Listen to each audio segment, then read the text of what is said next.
Are grades an accurate representation of learning? We have heard throughout our lives that getting good grades in school is an indication of intelligence or that getting good grades is the key to secure a good job. But do grades actually reflect our learning or accurately reflect our intelligence? Since I can remember, I have believed that I should maintain good grades in order to be considered smart. When I did, people believed I was excellent. When I didn't, they assumed I wasn't as smart. However, it's possible that grades indicate something different than what we actually learned or how intelligent we are. Grades represent the teacher's assessment of the overall performance of a student.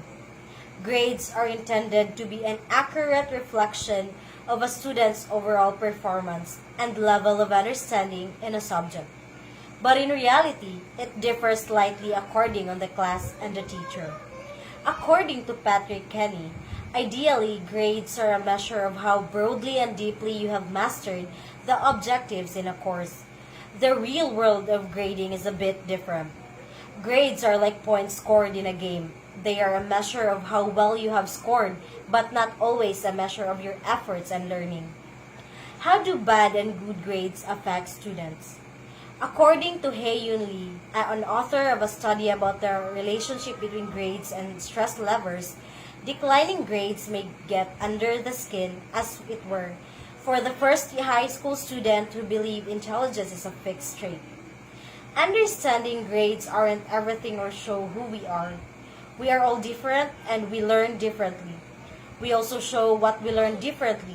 Some students prefer doing homework as extra practice and others don't do homework if it's something they already know and they could do a perfect score on a test but have lower scores with homework which drags their grade down and stresses them out.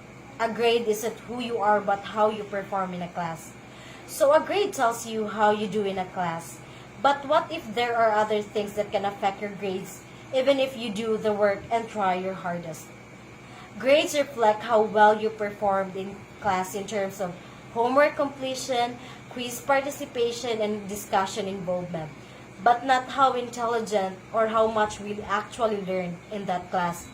We've been encouraged to strive for high grades throughout our lives, which isn't a bad thing. However, even if we gave a class our all and memorized 10 formulas, if we receive a poor grade, we shouldn't let it frustrate us or make us doubt our intelligence. Even though a poor grade doesn't reflect who you are, how much effort you put into the class, or how smart you are, as a student, we should still strive for a good grade. Let me close by reminding you that grades do not reflect our learning or measure our intelligence. And I encourage you to do good in school, and a bad grade doesn't mean you aren't smart or didn't learn. Good evening and thank you.